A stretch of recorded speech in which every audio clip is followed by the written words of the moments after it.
attendees, thanks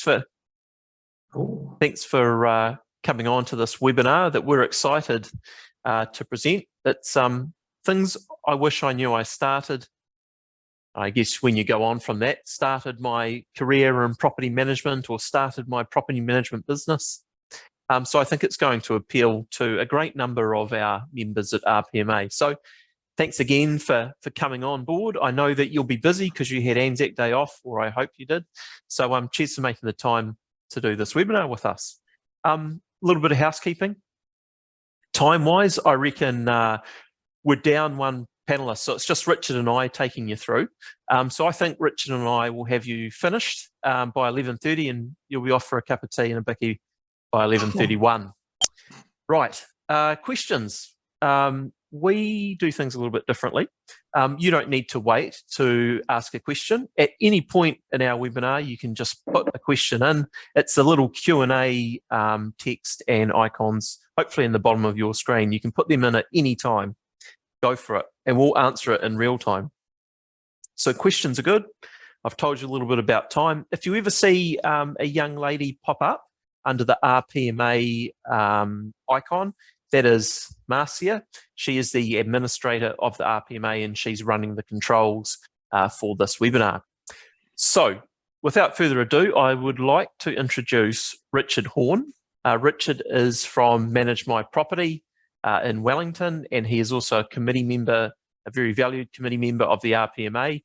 And I think he'll be a fantastic panelist for this topic, things I wish I knew when I started. So I'd love to pass over to you, Richard, and take it away with your insights about things you wish you knew when you got into property management. Over to you. Hey, thanks, Ryan.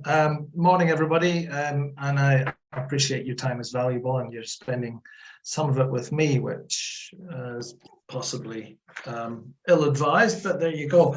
I've been in property management now for about 23 years, so I've seen a lot of stuff, and I've trained a lot of people, trained a lot of my team, and picked up some interesting little insights on the way. I've seen the struggles that newcomers to the industry face, and a lot of them are stressful things that you can easily sidestep without too much drama. So I've come up with a few points that hopefully will, at the very least, inspire a bit of discussion between your colleagues and you. So hopefully I'll get your grey cells working this morning. So things that I wish I knew when I started, and I'll go right back in the midst of time to before things like Palace were available, and Renty and Tappy and all the softwares that help you do your job more effectively. And we used to have it hard. We used to build things on spreadsheets, and everything was done by phone, and it was pretty basic stuff. But now in the age of technology, which is supposed to help us do our job better, and it does, it also ties us up a lot. So first thing that I wanted to throw at you is that you don't actually have to instantly respond to every communication that comes your way. You don't have to instantly respond to every email, every phone call, every text message. If you use any of the online services like Messenger and WhatsApp, you don't actually have to instantly respond. Interestingly, people not only expect an instant response from you, they won't leave you a phone message. This is something that has always fascinated me. They won't say what the problem is. So sometimes you've got to sit back and let your brain process the communications that you've had. On average, my team will get something like, I don't know, 50, 80 emails in a day. And I would say 50% of them you can probably deal with very quickly, or even not at all. It's just noise from body corps are usually quite noisy. They've always got notices coming. So, if you want to relieve your stress and you're staring at 80 emails and you think, well, I could probably get rid of half of these in the next 5 minutes and then have a cup of tea and a biscuit, that's got to be a good thing. And the reason that you get all these communications is because you're dealing with tenants, you're dealing with owners, you're dealing with tradespeople, you're coordinating. That's why it's called property management. You should really be careful who you choose as owners if that is how you're getting in new business. So think about your tenants. You're excruciatingly, I hope, excruciatingly thorough in choosing your tenants. You do background checks, you do reference checks, you talk to people about them, you do online background searches, and you're very careful because you're putting a tenant into a property that could be $500,000 to $1 million easily. So you want to pick a good one. But generally owners pick you or pick your company or your service because it's been recommended to them. And not every owner is truly wonderful. Some of them can tie you up with a lot of time wasting, a lot of communication that you just don't need. So if you are in a position as a BDM, a business development manager, and you're choosing, you've been asked to do a rental appraisal, you kind of want to filter the owner. How do they deal with you? How do they treat you? What is the condition of the property? And these are things that can relieve a lot of stress as well. And a lot of newbies just want to get new business all the time. Yeah, we'll take anything.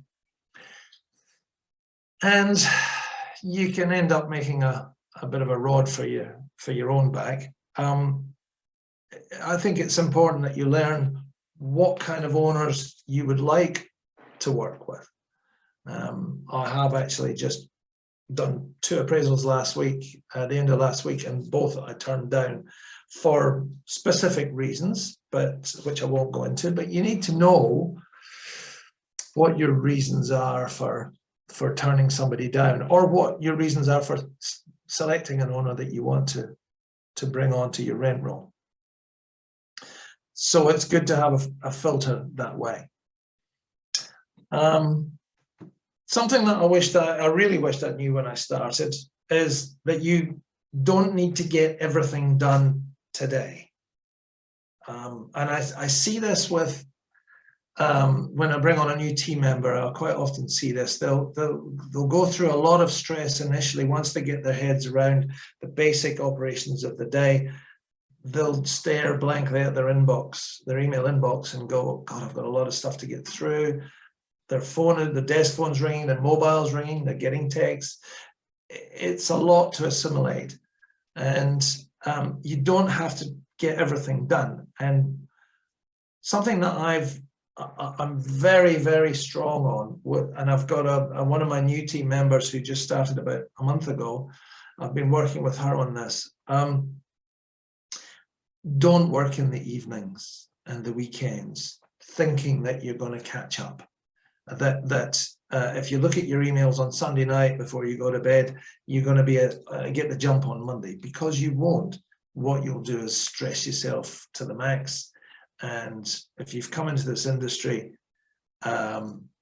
with your eyes open and you've got some engagement with it, you won't enjoy it if you're having to work till 10 o'clock on a Sunday night, or at 3 o'clock on a Saturday afternoon, or you're answering your phone every evening after you've had your dinner.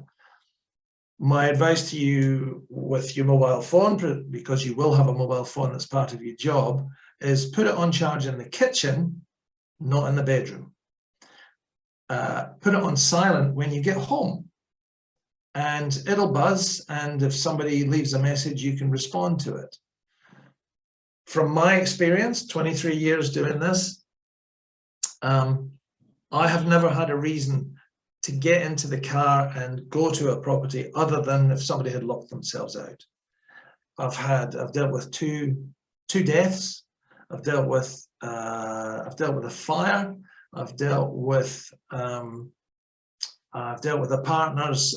tenant's boyfriend smashing up her car with an axe at the front door of their flat, and the police were called. I didn't have to get in the car and go to those situations. So this is why it's called property management. learn how to switch off. So that kind of follows on from what I said before. If you have your work phone sitting by you as you watch the TV, and you constantly answer it, you set up this expectation with your owners and your tenants that they can reach you anytime they like.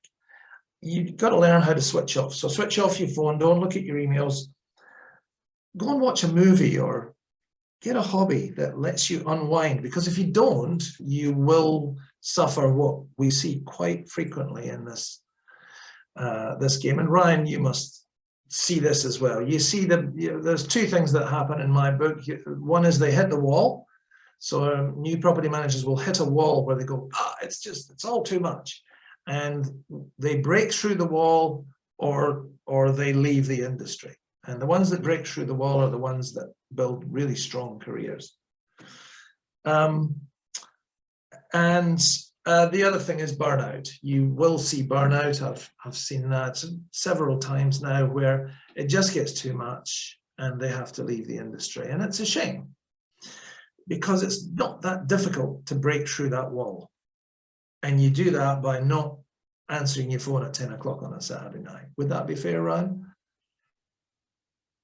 So get a hobby, take up walking, learn how to play the piano, or do painting or art or anything that is disconnected from work, because that headspace is valuable to you when you can clearly think. I go walking, and I also, what else do? I play guitar, and I like old cars. So I have things that distract me and give me headspace to think about the stuff that I have to do. If any of you have any questions, please fire them at me. I'm a great fan of interaction, and it will help you possibly get your own angle on this subject. Another thing that I didn't realize until I got well into this is that there is actually no end to the dumb questions that you'll get asked. It really is astonishing how many dumb questions you'll get, but and then they come from all directions, and you have to know the answer to even the dumbest of questions, and treat people with the respect that they deserve. The dumb questions do come from owners, and they do come from tenants, existing and prospective. I'll give you an example. When advertising a property, I had somebody who rang me and just said, "Hi, is the property still available?" And I said, "Yes, it is." "Which one?" And they said, "The one in the paper." And I said, "Okay, which one?" And they said, "The Dominion Post." I'm like, "Oh, we're not really getting anywhere here." Yeah, I've actually got a collected works of dumb questions that people ask when they come to viewings. They generally want to know how much the rent is, although it says it in the advert. They want to know how many bedrooms, and it says it in the advert. So you will spend a lot of time answering very, very basic questions. One that pops up and is quite popular is with existing tenants when they're coming to the end of the tenancy. You will learn very quickly how to explain what 2 weeks rent in advance actually means. Some tenants seem to think that because they've paid 2 weeks rent in advance, their last 2 weeks are paid for at the end of the tenancy. And if you haven't been taught this by your boss, then go and ask them to give you an explanation. But my best explanation is your rent is like the petrol tank in your car. You fill up the petrol tank in your car and you use the petrol until it runs out. When you pay your rent in advance, it's 2 weeks worth of rent paid, and you use it up over that 2 weeks, and then you've got another 2 weeks to pay. What we don't do is take your 2 weeks rent in advance and stick it in a drawer and hold on to it until the end of the tenancy and give it back to you. That wouldn't be realistic. Getting back to the communication side of things, there is actually a reason why people don't ring you during the day, but they ring you at night, or they ring you over the weekend. And the reason is very basic. The reason that people ring you on the weekend is they're at work during the week and they're not thinking about the place that they're renting or thinking about the rental if it's an owner. But when they get home or have the weekend off, they start thinking about things like their rental property or the property that they're renting. And they think, well, I better phone my property manager and point out that there's a light bulb out on the path or that there's a dripping tap in the laundry, because they're at home looking at the dripping tap. So they'll phone you. And that's when the complications of having so much communication will weigh on your mind. You've really got to start being quite strong on not answering your phone, but encouraging people to leave a message or text you. And then if it is urgent, and a dripping tap is not urgent, a dripping tap can wait till Monday. And if it was urgent, a plumber is going to cost you a bomb to get out on a Saturday or a Sunday afternoon. So you want these things to be pushed on to your Monday or Tuesday. So that's the reason why they're ringing you at the weekend. They've got the headspace to think about the rental and the dripping tap, and they will communicate with you. Have I got any questions coming my way? I'll ask a question. What is your biggest, you spoke a little bit about well-being. I think you touched on that topic quite well. What's your biggest well-being tip for property managers or business owners? It's a time-honored one. Don't sweat the small stuff, and it is all small stuff. It really is. The biggest drama that I've ever had was a fire. It was quite spectacular. I didn't see the fire, but the way that I came to find out about it was one of my team rang me on a Thursday morning and said, "Did you hear about the fire?" And I said, "No," obviously. So of course my first reaction was, "Oh my God." What had actually happened was our tenant had put a pan on the stove. They'd gone off to their room to do something, and they forgot about the pan, and it exploded and it set fire to the house. And the reason I tell this story is when we contacted the owners and said, there's been a fire and the house is a wreck, they immediately said, "Oh, we'll jump on a plane, we'll be down there." But they were coming from Napier. "We'll be down there, we'll be there later on this afternoon. Can you come and pick us up from the airport?" "Oh my God, oh my God." And I said, there's no point in you coming down. All you're going to be doing is spending hundreds of dollars to come and look at your house, which has had a fire and is now covered in water and burnt bits of wood. And I said, there's nothing to do. We'll get the insurance assessor out. We'll check that everything's safe. We'll get the details of what's been going on. So we managed the situation. You don't need to jump in the car and do all those things.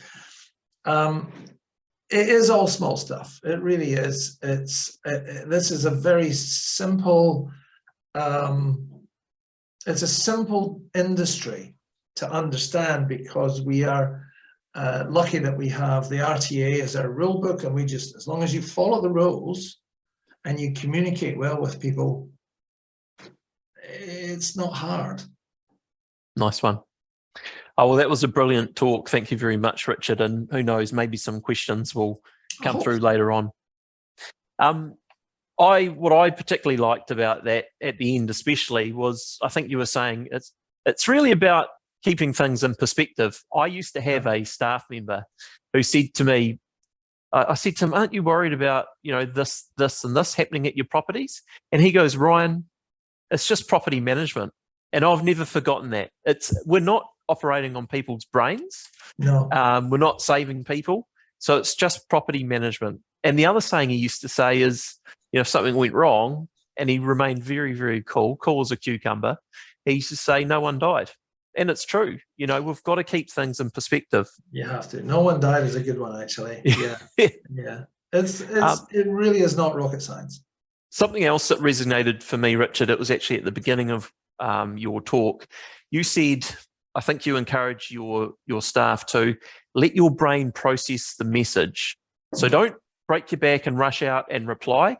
And the reason that resonated with me is I personally find that if I look at a message and actually digest it and maybe go have a cup of tea, when I come back, I've formulated a better strategy about replying to it than I had if I replied straight away.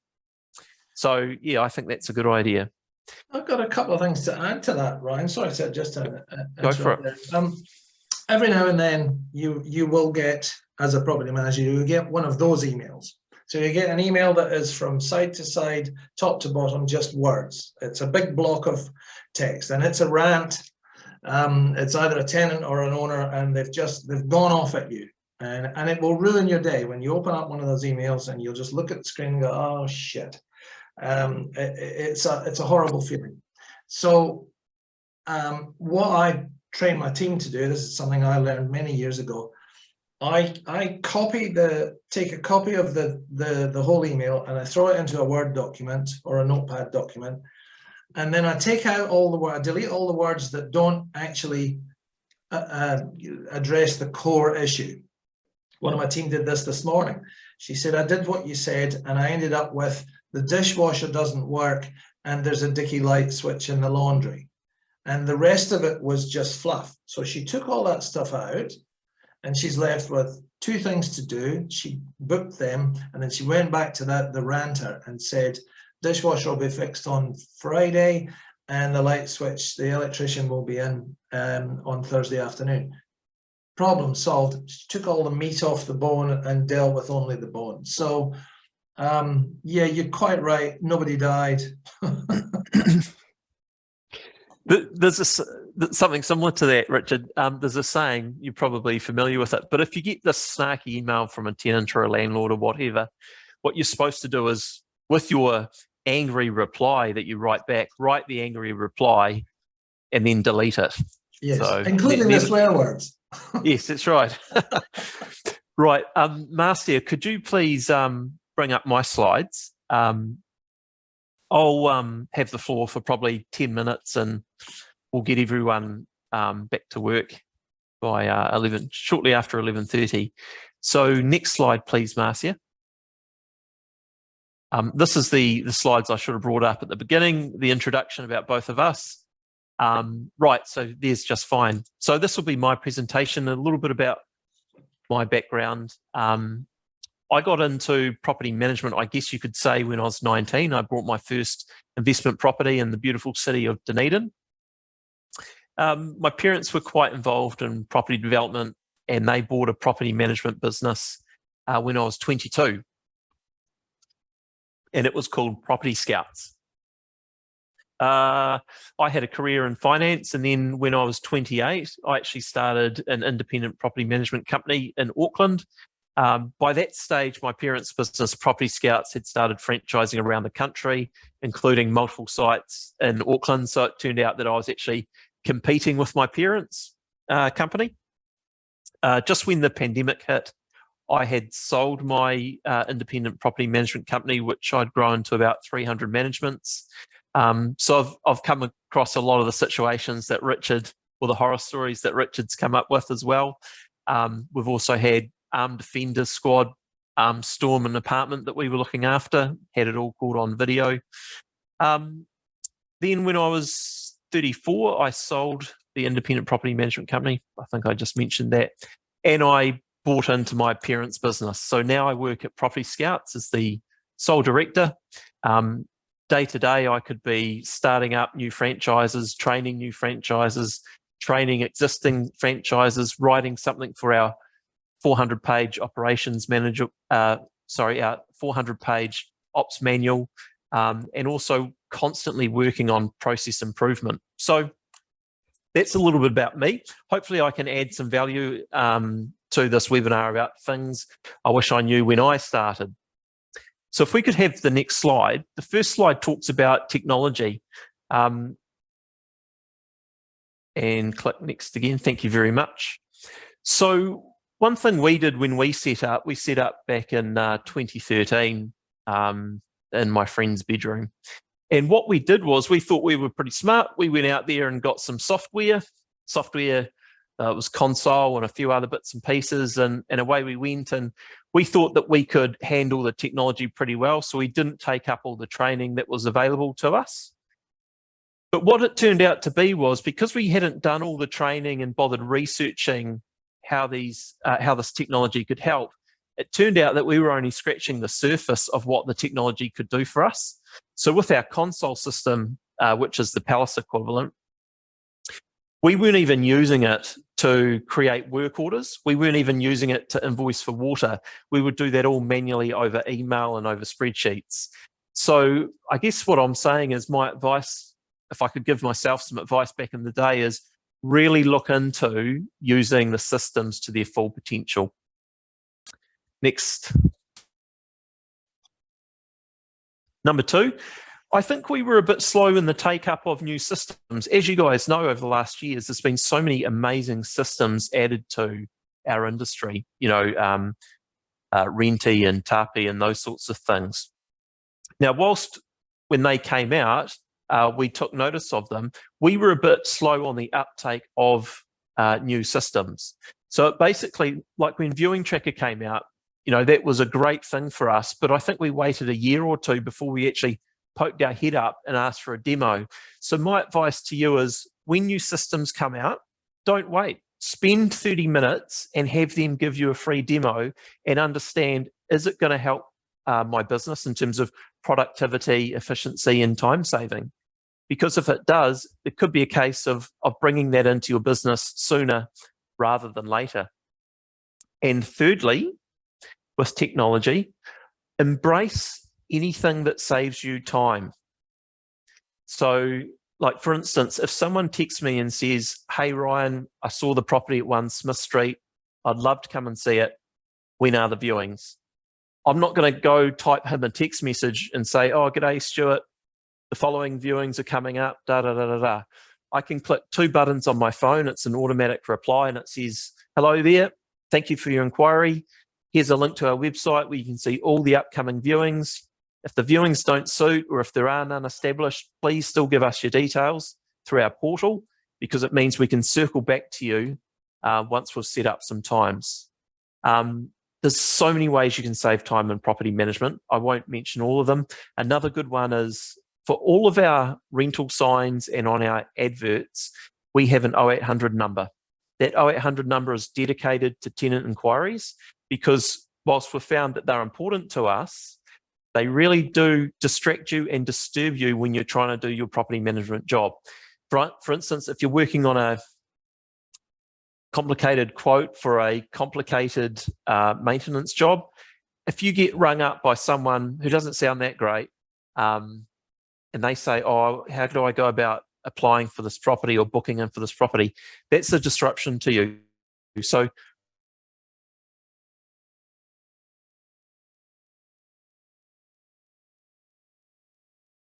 dedicated call centre in Blenheim, and they answer the phone, "Hello, Propertyscouts.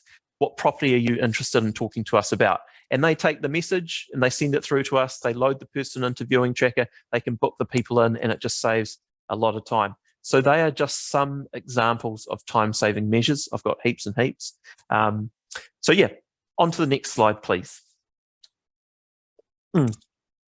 Another thing that keeps you on track and organised, and I wish I knew this at the start, because I've only started using it a year ago, is using Trello, which is a workflow tool, I guess you could say. It's free. I think there's something crazy like 500 million users worldwide, or they sold for 500 million. I can't quite remember. One of the best things you can do with Trello, I suggest you check it out, but one of the best things is you can build checklists. So I've just displayed, which may be a little bit difficult to see, a checklist that we use if someone wants to do a lease extension.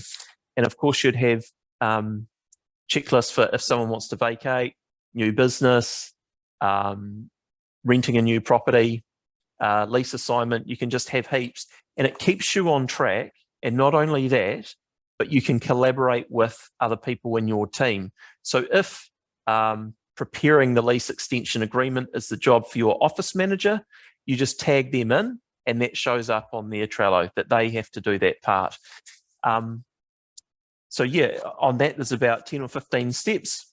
If you miss any, it makes it very difficult to miss any. As you know, there's a lot of steps in our job when we do particular tasks, and I can't help but think Trello would have been fantastic for me 10 years ago, not just picking it up a year ago. So thank you. Next slide. Right, this is probably my biggest regret or biggest gem that I can offer. I notice, and I fell into this trap myself, that a lot of property management business owners make this mistake. They wait too long to hire people. They wait till they reach 100 properties and they're doing everything themselves. I spoke to someone the other day who's just hired someone. They've grown their business to 115 managements. And she said, look, I'm hiring someone, Ryan, because I'd been at her to do it for some time. And I said, that's fantastic. But out of interest, if you could do it all again, when would you have hired someone? And her answer was when she got to 60 properties. So there's a case of someone who's waited twice the length of time she should have to hire someone. So it shows that there's something in us, in our mentality as property managers or business owners, that make us want to wait to hire someone. Sometimes it's financial, sometimes it's control, or sometimes it's something else. So my advice is hire someone before you need them. Don't hire them when it's helter-skelter, you're managing over 100 properties or whatever it may be. Hire them early. It will cause your profitability to dip a little bit, but then you've got capacity to grow again, and it's a good environment. You won't be stressed out and have the risk of you burning out or your staff burning out. Next slide. And slide again. So if hiring a full-time employee isn't for you, you feel, no, it's not the right time, but I do need some help, there are alternatives. What I've done in the past is I've got contractors. You can get a contractor to do all your routine inspections. And as they get better and better, you can even have them drafting the report. And then after that, you could even have them draft the work orders. Because traveling to a property, doing the routine inspections, getting stuck in a conversation with the tenant, and heading back to the office and writing the report, if you manage 100 properties, you've got to do that process 400 times a year. So if you don't want to hire a property manager, consider getting a contractor. You can also use a contractor, maybe the same one or another one, to do your viewings, because viewings and inspections take up probably 2/3 of your time a lot of the time. So that's an example of where to get help if you're not ready for an employee. And you can use them as much or as little as you like.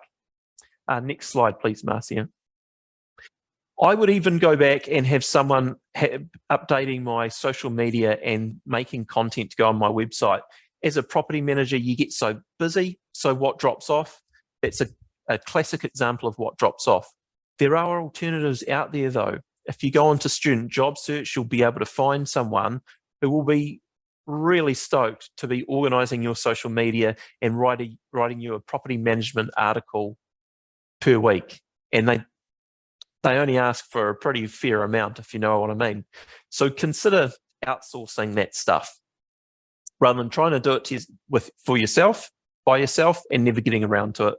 And then your sort of ranking on Google will drop, and there'll be other implications as well. Next slide, please. And how are we doing for time? Okay, just a few more minutes left. One thing that I don't think we do very well, next slide, please, Marcia. One thing we don't do very well in property management is building our own personal profile. I've only learned this in the last couple of years. I wish I knew it at the very beginning. In property management, we're terrible about this. Absolutely terrible. We don't build our personal profiles. Who does it really, really well? Real estate agents. So if we can take a leaf out of their book, look at what they're doing, and a lot of it can be transferred over to us. So what I mean by that is base on signs, like that is your advertising. Yep, and here is some here. In the bottom left, you can see a sign. You should have your face on it so the community gets to know you. They can see that you're a friendly person, you're well groomed, you're well presented. The other thing that you can do, and it's actually not as hard as I thought, if you go across again, Marcia, not that far, back to the examples, please. The other thing you can do is you can weave yourself into the media as well. Media loves talking to property managers. Media loves stories about the rent levels in Wellington and the rent levels in Auckland and Christchurch. You can get yourself in the media, and that starts to raise your personal profile. When you start to raise your personal profile, it will generate more business for you, is basically what I'm saying. I would say that only 5% of property managers or 5% of property management business owners do a good job of this, and I'd say only 1% do a great job. Something to think about. Next slide, please. And finally, use video because it really helps engage with your audience. If you get a property from an owner and you rent it within 3 days, you should be doing a video, and it should go on your socials, on your website, all that sort of stuff. For every property that you list, there should be a video of you introducing yourself, how you can help landlords and tenants, and take them on a walk through the property. It helps your SEO. Okay, next slide. Keep going. Yes, so I think Richard covered this one off. Be very selective of your clients and properties, so I won't go into that because Richard covered it off. Point number 2, I see from time to time people who get into the habit, it's a bad habit, of being too quick to discount their fees or discounting their fees full stop. Invest in yourself and being able to handle negotiations with clients. Read a book about negotiation. There's heaps out there. Practice with a friend or family member or colleague about what to do when a client asks for a discount. That would be the best way to do it. Build your confidence at being able to assert your value and push back and get full fees. Next one, please. Use templates. I used to write an email and it was really good about a certain thing that will definitely pop up again and again and again, and I wouldn't save it as a template. So if you're going to write an email and you know you're going to have to use it again at least once, convert it to a template. Simple stuff to save your time. And take it easy on yourself. I won't dwell on this because I think Richard did a fantastic job of well-being, but look after yourself, take breaks, eat well, exercise. Don't put your job ahead of your family because it's only property management. No one died. So with that, that is the sped up version of my presentation. And I'd just like to see if any of our attendees have any questions for either myself or for Richard. We had more of a comment come through before. Thank you, Kim. Kim was agreeing completely about switching off out of hours. Kim insists that her team does this, and they also take their lunch break. So thank you for that, Kim. I don't think the importance of taking breaks, taking time to relax and decompress can be overstated, particularly in property management.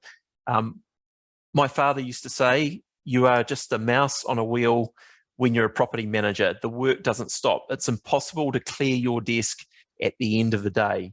The work will always be there. So we're kidding ourselves if we think we can sort of bring everything to a close.